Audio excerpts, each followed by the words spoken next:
हेमंत सोरेन सरकार के खिलाफ भ्रष्टाचार, बेरोजगारी और राष्ट्रीय संपदा की लूट जैसे मुद्दों को लेकर भारतीय जनता पार्टी ने मंगलवार को बाघमारा प्रखंड कार्यालय के समक्ष जोरदार आक्रोश प्रदर्शन किया।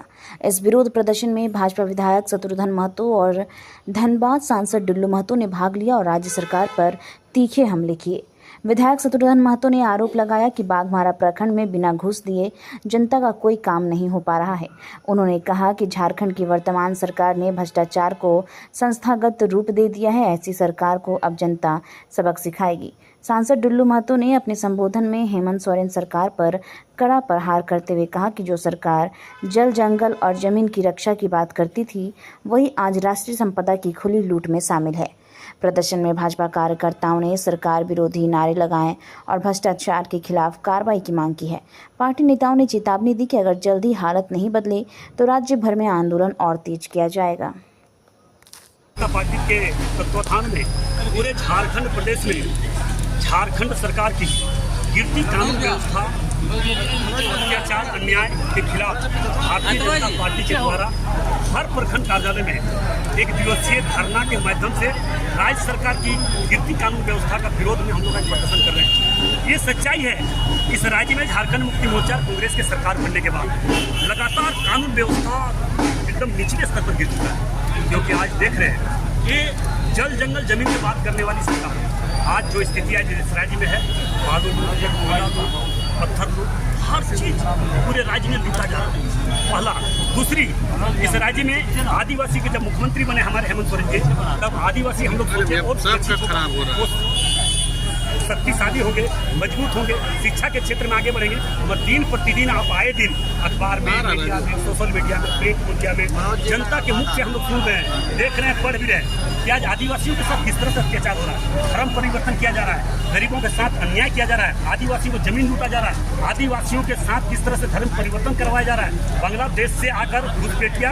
आदिवासियों से शादी ब्याह कर उनकी जमीन को लूटी जा रही है। ये स्थिति बना हुआ है। आज इस राज्य में झारखंड मुक्ति मोर्चा कांग्रेस के सरकार बनने के बाद लगातार ना नियोजन नीति बन पाया, ना विस्थापन नीति बन पाया, ना यहाँ पे कोई गरीब कल्याण योजना नीति बन पाया, न यहाँ पे गरीब जो आदिवासी नीति नहीं बन पाया, ना हमें लगता है कोई भी इस तरह का नीति बन ही नहीं पाया इस राज्य में, जो कि यहाँ के लोगों को सुविधा मिल सके, यहाँ के गरीबों को लाभ मिल सके, यहाँ के विस्थापितों को अधिकार मिल सके। आप सोचिए, इनसे आशा रख सकते हैं। बस एक ही आशा का किरण है, भारतीय जनता पार्टी। आप इस राज्य में देख लीजिए, रघुवर दास की सरकार जब 5 वर्षों तक लगातार चली, तब यहाँ पे कानून व्यवस्था किया था। यहाँ पे उग्रवाद का मनोबल किस प्रकार से घिरा हुआ था, यहाँ पे उग्रवाद का मनोबल चरम सीमा पर, तो उसको समाप्त करने का काम भारतीय जनता पार्टी ने रघुवर दास जी के समय में, रघुवर दास जी के नेतृत्व में, गृह मंत्री अमित शाह जी के नेतृत्व में, मोदी जी के नेतृत्व में समाप्ति की ओर था। मगर आज फिर से मैं दावे के साथ कह रहा हूँ कि जिस प्रकार से इस देश में भाजपा शासित राज्य जहाँ पे वहाँ पे किस तरह से सामाजिक तत्वों का मनोबल बढ़ता जाता है, ये देखने का विषय है, ये कोई कहने की बात नहीं है।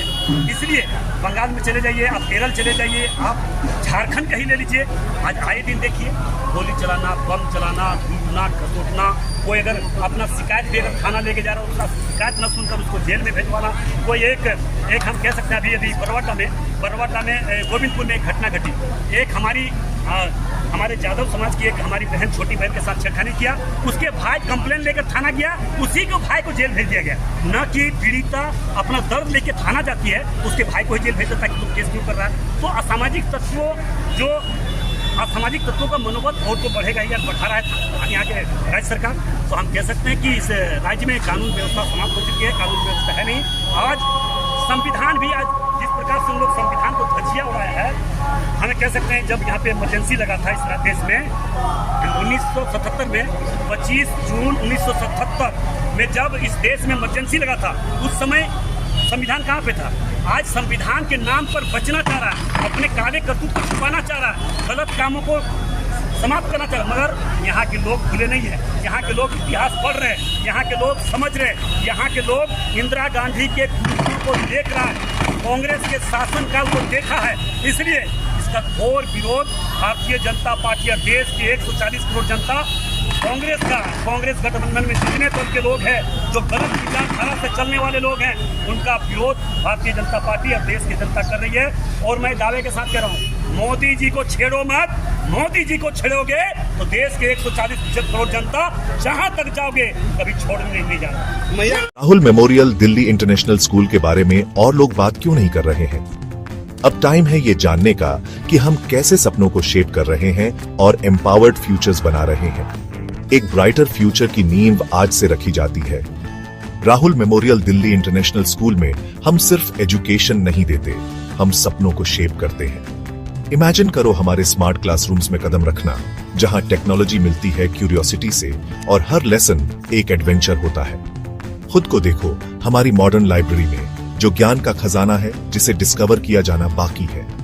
हमारे प्लेग्राउंड सिर्फ खेलने के लिए नहीं है, वो ऐसे एरिनास हैं जहां टीम वर्क और रेजिलियंस बनते हैं। और हमारी क्रिएटिव एक्टिविटीज वो ऐसी जगहें हैं जहां इमेजिनेशन खुलकर दौड़ती है और हर स्टूडेंट को अपनी यूनिक स्पार्क मिलती है। हम मानते हैं कि हर बच्चा स्पेशल होता है। यहाँ आपको ग्रो करने, शाइन करने और ऊंची उड़ान भरने का प्लेटफॉर्म मिलता है। हमारे लिए एजुकेशन सिर्फ टेक्स्ट बुक्स और एग्जाम्स के बारे में नहीं है, ये एक एम्पावर्ड फ्यूचर बनाने के बारे में है। हम होलिस्टिक डेवलपमेंट पर फोकस करते हैं ताकि आप कॉन्फिडेंस और स्किल के साथ दुनिया का सामना करने के लिए तैयार हो। हमें ज्वाइन करें Rahul memorial Delhi international school में, जहां लर्निंग सिर्फ मार्क्स के बारे में नहीं बल्कि एक ब्राइटर एम्पावर्ड फ्यूचर की ओर एक मीनिंगफुल जर्नी है। क्योंकि यहाँ आपके सपनों की फाउंडेशन आज से शुरू होती है।